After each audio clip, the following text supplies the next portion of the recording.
ਸਤਨਾਮ ਸ੍ਰੀ ਵਾਹਿਗੁਰੂ ਸਾਹਿਬ JIO. ਅਸਾੜ ਤਪੰਦਾ ਤਿਸ ਲੱਗੈ, ਹਰ ਨਾਹੋ ਨਾ ਜਿਨਾ ਪਾਸ। ਜਗ ਜੀਵਨ ਪੁਰਖ ਤਿਆਗ ਕੈ, ਮਾਨਸ ਸੰਧੀ ਆਸ। ਅਸਾੜ ਤਪੰਦਾ ਤਿਸ ਲੱਗੈ, ਹਰ ਨਾਹੋ ਨਾ ਜਿਨਾ ਪਾਸ। ਜਗ ਜੀਵਨ ਪੁਰਖ ਤਿਆਗ ਕੈ, ਮਾਨਸ ਸੰਧੀ ਆਸ। ਦੁਈਐ ਭਾਏ ਵਿਗੁਚੀਐ, ਗਲ ਪਈ ਸੋ ਜਮ ਕੀ ਫਾਸ। ਜਿਹਾ ਬੀਜੈ ਸੋ ਲੁਣੈ, ਮੱਥੈ ਜੋ ਲਿਖੇ ਆਸ। ਰੈਣ ਵਿਹਾਣੀ ਪਛਤਾਣੀ, ਉਠ ਚਲੀ ਗਈ ਨਿਰਾਸ। ਜਿਨ ਕੋ ਸਾਧੂ ਭੇਟੀਐ, ਤੋ ਦਰਗਹਿ ਹੋਏ ਖਲਾਸ। ਕਰ ਕਿਰਪਾ ਪ੍ਰਭੇ ਆਪਣੀ, ਤੇਰੇ ਦਰਸ਼ਨ ਹੋਏ ਪਿਆਸ। ਪ੍ਰਭ ਤੁਧ ਬਿਨ ਦੂਜਾ ਕੋ ਨਹੀਂ, ਨਾਨਕ ਕੀ ਅਰਦਾਸ। ਅਸਾੜ ਸੁਹੰਦਾ ਤਿਸ ਲੱਗੈ, ਜਿਸ ਮਨ ਹਰ ਚਰਨ ਨਿਵਾਸ। ਪ੍ਰਭ ਤੁਧ ਬਿਨ ਦੂਜਾ ਕੋ ਨਹੀਂ, ਨਾਨਕ ਕੀ ਅਰਦਾਸ। ਅਸਾੜ ਸੁਹੰਦਾ ਤਿਸ ਲੱਗੈ, ਜਿਸ ਮਨ ਹਰ ਚਰਨ ਨਿਵਾਸ। ਵਾਹਿਗੁਰੂ ਜੀ ਕਾ ਖਾਲਸਾ, ਵਾਹਿਗੁਰੂ ਜੀ ਕੀ ਫਤਿਹ।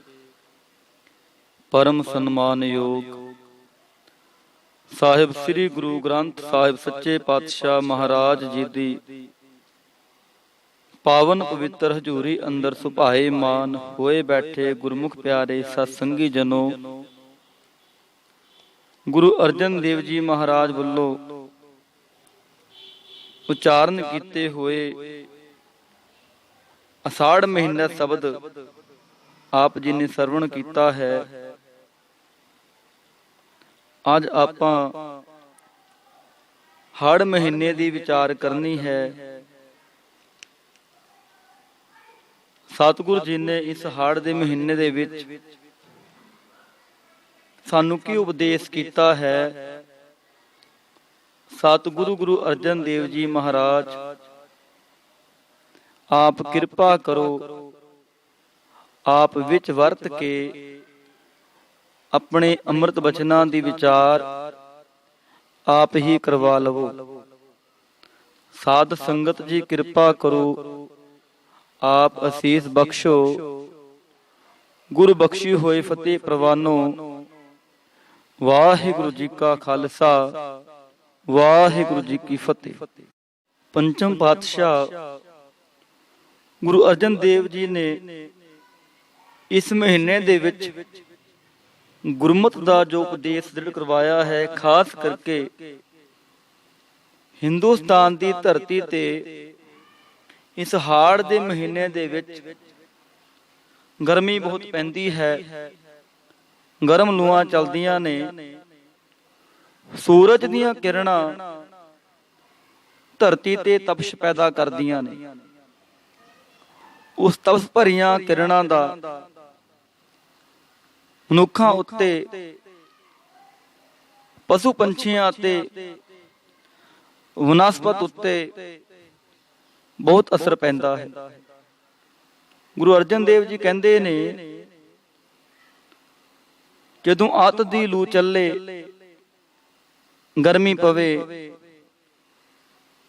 ਲੋਕਾਂ ਕੋਲ ਇਸ ਤੋਂ ਬਚਣ ਦੇ ਕੁਝ ਸਾਧਨ ਨੇ। ਸਾਹਿਬ ਕਹਿੰਦੇ ਨੇ, ਕਈ ਲੋਕ ਇਸ ਗਰਮੀ ਤੋਂ ਬਚਣ ਲਈ ਰੁੱਖਾਂ ਹੇਠ ਵਸੇਬਾ ਕਰਦੇ ਨੇ, ਬਹਿੰਦੇ ਨੇ ਜਾ ਕੇ। ਕਈ ਲੋਕ ਦਰਿਆ ਦੇ ਕਿਨਾਰੇ ਨਿਵਾਸ ਕਰਦੇ ਨੇ, ਤੇ ਕਈ ਲੋਕ ਪਹਾੜਾਂ ਵੱਲ ਜਾ ਕੇ ਗਰਮੀ ਤੋਂ ਬਚਾਅ ਕਰਦੇ ਨੇ। ਪਰ ਜਿੰਨਾ ਸਮਾਂ ਲੰਘਿਆ ਮਨੁੱਖ ਨੇ ਤਰੱਕੀ ਕੀਤੀ। ਮਨੁੱਖ ਨੇ ਗਰਮ ਇਲਾਕੇ ਦੇ ਵਿੱਚ ਰਹਿ ਕੇ ਵੀ ਗਰਮੀ ਤੋਂ ਬਚਣ ਦੇ ਉਪਰਾਲੇ ਕਰ ਲਏ। ਸਾਹਿਬ ਗੁਰੂ ਅਰਜਨ ਦੇਵ ਜੀ ਕਹਿੰਦੇ ਨੇ, ਇੱਕ ਗੱਲ ਚੇਤੇ ਰੱਖੀ, ਤੂੰ ਬਾਹਰ ਦੀ ਗਰਮੀ ਤੋਂ ਤਾਂ ਆਪਣੇ ਤਨ ਨੂੰ ਬਚਾ ਸਕਦਾ ਹੈ, ਪਰ ਜਿਹੜੀ ਅੱਗ ਤੇਰੇ ਹਿਰਦੇ ਦੇ ਵਿੱਚ ਹੈ ਉਸ ਤੋਂ ਤੂੰ ਆਪਣਾ ਬਚਾਅ ਨਹੀਂ ਕਰ ਸਕਦਾ। ਹਜੂਰ ਨੇ ਸ਼ਬਦ ਵਰਤਿਆ, ਅਸਾੜਤ ਪੰਦਾ ਤਿਸ ਲੱਗੈ, ਹਰ ਨਾਹੋ ਨ ਜਿਨ੍ਹਾਂ ਪਾਸ। ਪੰਦਾ ਦਾ ਸੰਬੰਧ ਹੀ ਅੱਗ ਦੇ ਨਾਲ ਹੈ। ਗੁਰੂ ਗ੍ਰੰਥ ਸਾਹਿਬ ਜੀ ਮਹਾਰਾਜ ਨੇ ਅੱਗ ਨੂੰ ਇੱਕ ਤਰ੍ਹਾਂ ਦਾ ਨਹੀਂ ਮੰਨਿਆ। ਆਪਾਂ ਜਦੋਂ ਜਪਜੀ ਸਾਹਿਬ ਦਾ ਪਾਠ ਕਰਦੇ ਹਾਂ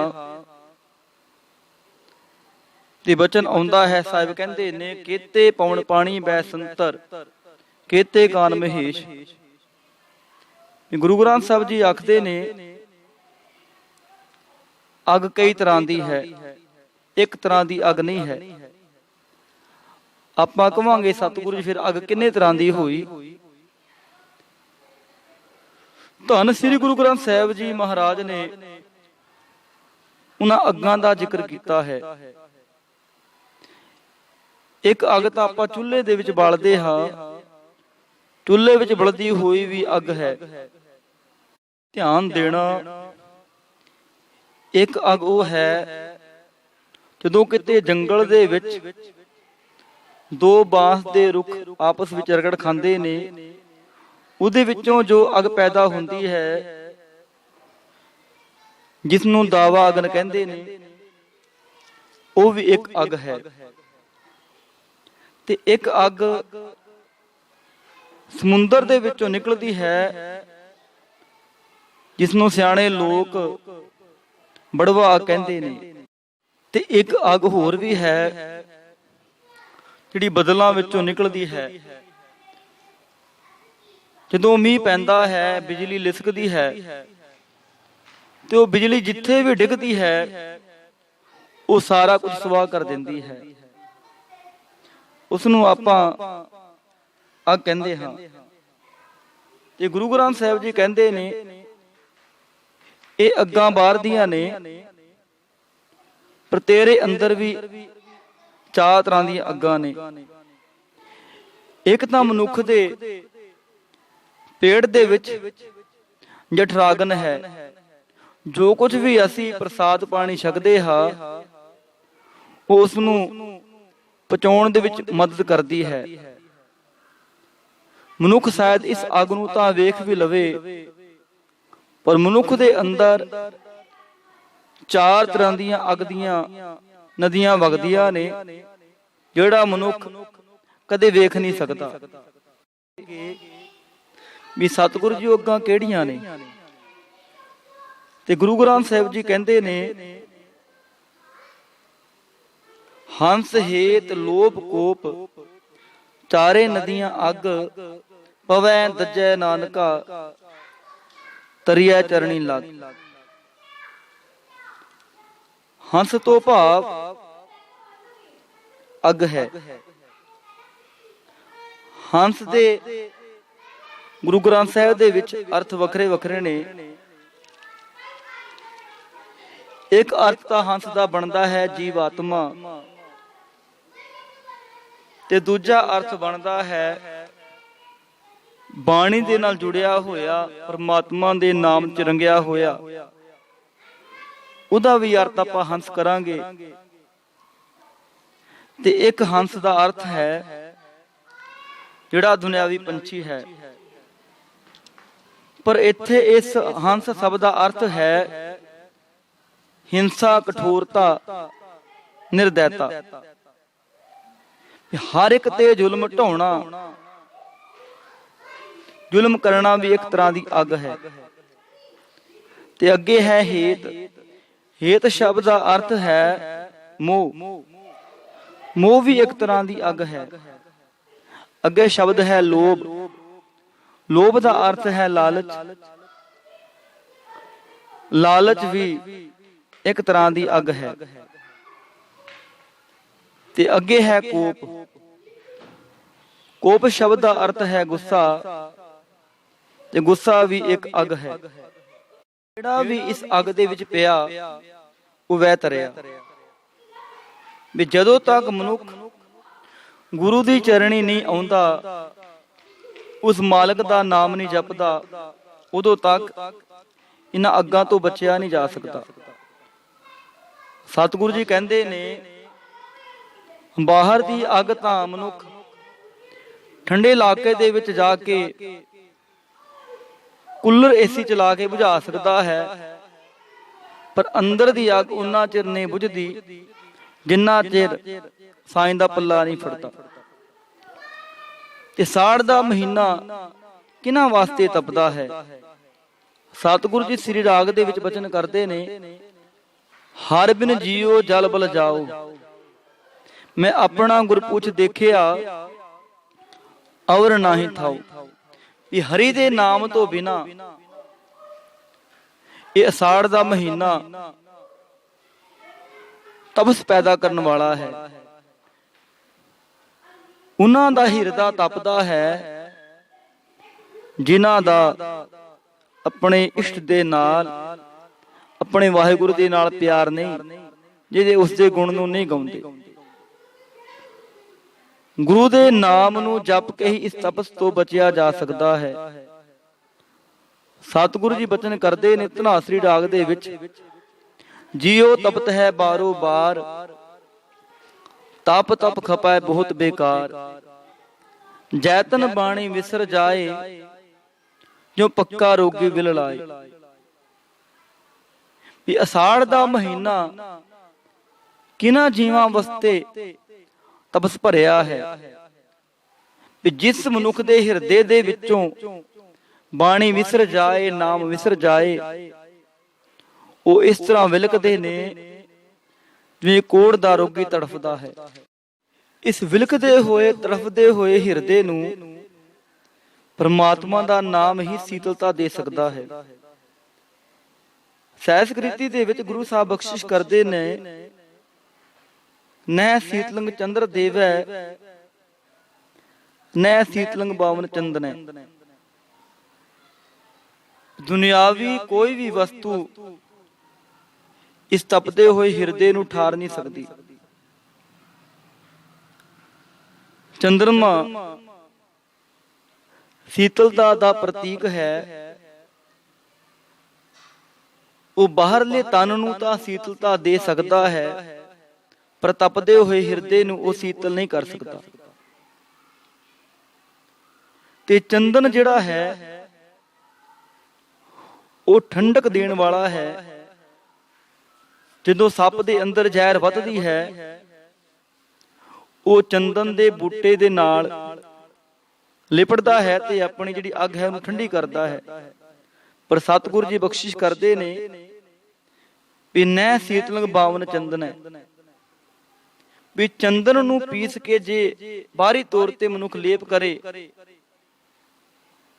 ਉਹ ਠੰਡਕ ਦੇਣ ਵਾਲਾ ਹੈ, ਪਰ ਹਿਰਦੇ ਦੀ ਜਿਹੜੀ ਤਪਸ਼ ਹੈ ਉਹਨੂੰ ਚੰਦਨ ਵੀ ਦੂਰ ਨਹੀਂ ਕਰ ਸਕਦਾ। ਅੱਗੇ ਬਖਸ਼ਿਸ਼ ਕਰਦੇ ਨੇ, ਨੈ ਸੀਤਲੰਗ ਸੀਤਲ ਤੇਣ, ਨਾਨਕ ਸੀਤਲੰਗ ਸਾਧ ਸੋਜਨ ਹੈ। ਵੀ ਸਰਦੀ ਦੀ ਜਿਹੜੀ ਰੁੱਤ ਹੈ, ਠੰਡ ਦੀ ਜਿਹੜੀ ਰੁੱਤ ਹੈ, ਉਹ ਨਾਮ ਤੋਂ ਬਿਨਾਂ ਤਪਤੇ ਹੋਏ ਹਿਰਦੇ ਨੂੰ ਸੀਤਲਤਾ ਨਹੀਂ ਪ੍ਰਦਾਨ ਕਰ ਸਕਦੀ। ਹਿਰਦੇ ਨੂੰ ਸੀਤਲਤਾ ਕੇਵਲ ਪਰਮਾਤਮਾ ਦਾ ਨਾਮ ਦੇ ਸਕਦਾ ਹੈ। ਨਾਨਕ ਸੀਤਲੰਗ ਸਾਧ ਸੋਜਨ ਹੈ। ਵੀ ਜਦੋਂ ਮਨੁੱਖ ਪਰਮਾਤਮਾ ਦਾ ਨਾਮ ਜਪਦਾ ਹੈ, ਉਹਦੀ ਭਜਨ ਬੰਦਗੀ ਕਰਦਾ ਹੈ, ਉਦੋਂ ਹੀ ਇਸ ਅੱਗ ਤੋਂ ਬਚ ਸਕਦਾ ਹੈ। ਜੇ ਮਨੁੱਖ ਦਰਿਆ ਦੇ ਕਿਨਾਰੇ ਤੇ ਆਪਣਾ ਨਿਵਾਸ ਕਰ ਲਵੇ, ਵਸੇਬਾ ਕਰ ਲਵੇ, ਉਹਦੇ ਕੋਲ ਸੋਨੇ ਦੀ ਸੇਜ ਹੋਵੇ, ਹੀਰਿਆਂ ਦੇ ਨਾਲ ਜੜੀ ਹੋਈ ਸੇਜ ਹੋਵੇ,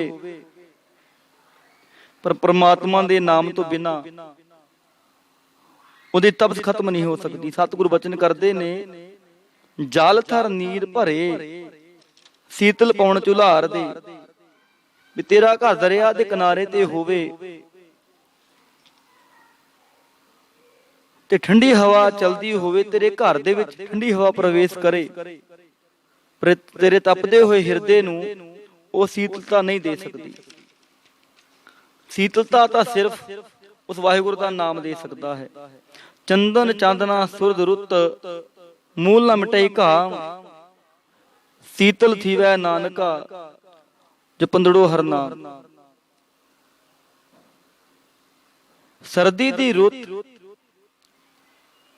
ਤੇ ਚੰਦਨ ਮਨੁੱਖ ਨੂੰ ਸੀਤਲਤਾ ਨਹੀਂ ਦੇ ਸਕਦਾ, ਪਰ ਜੇ ਮਨੁੱਖ ਉਸ ਮਾਲਕ ਦਾ ਨਾਮ ਜਪੇ, ਉਹਦਾ ਸਿਮਰਨ ਕਰੇ, ਫਿਰ ਮਨੁੱਖ ਦੇ ਹਿਰਦੇ ਨੂੰ ਅਸਾੜ ਦਾ ਮਹੀਨਾ ਤਪਦਾ ਹੋਇਆ ਪ੍ਰਤੀਤ ਨਹੀਂ ਹੁੰਦਾ।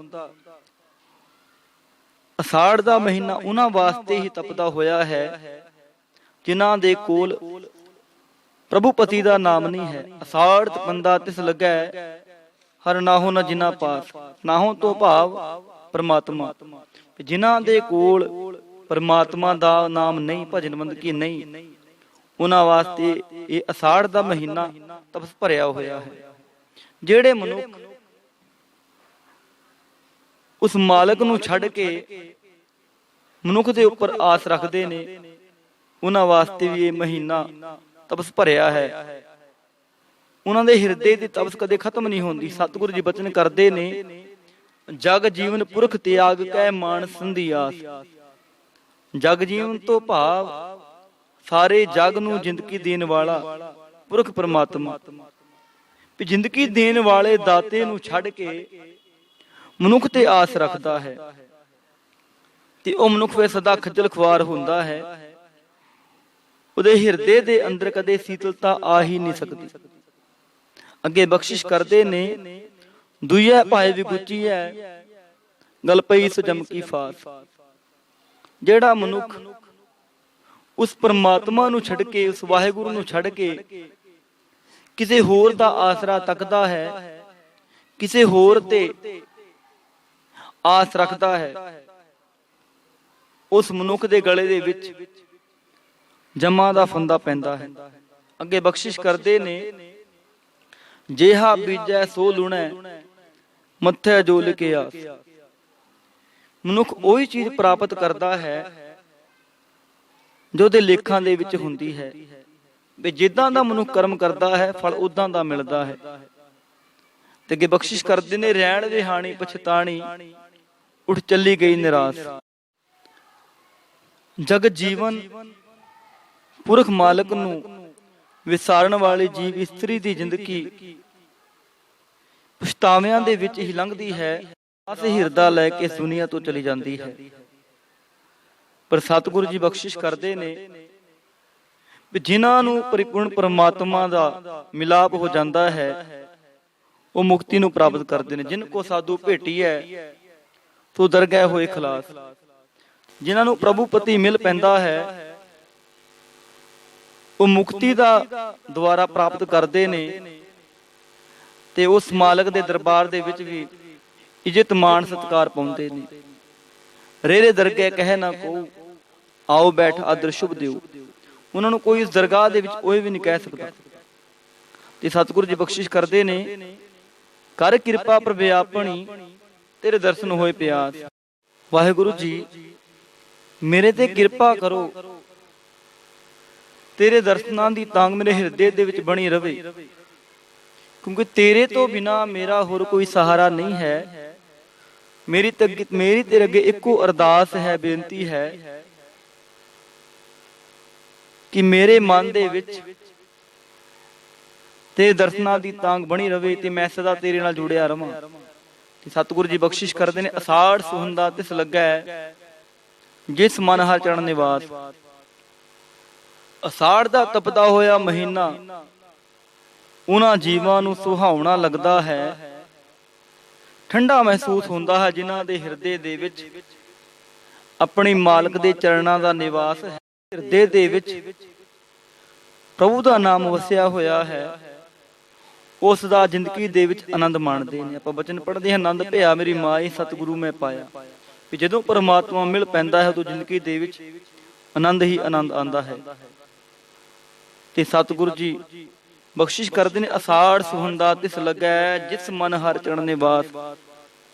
ਉਹਨਾਂ ਨੂੰ ਤਪਦਾ ਹੋਇਆ ਸੜਦਾ ਹੋਇਆ ਇਹ ਅਸਾੜ ਦਾ ਮਹੀਨਾ ਵੀ ਸੁਹਾਵਣਾ ਲੱਗਦਾ ਹੈ, ਜਿਨ੍ਹਾਂ ਦੇ ਹਿਰਦੇ ਦੇ ਵਿੱਚ ਮਾਲਕ ਦਾ ਨਾਮ ਟਿਕਿਆ ਹੋਇਆ ਹੈ, ਜਿਨ੍ਹਾਂ ਦੇ ਅੰਦਰ ਆਪਣੇ ਮਾਲਕ ਦੀ ਭਗਤੀ ਟਿਕੀ ਹੋਈ ਹੈ।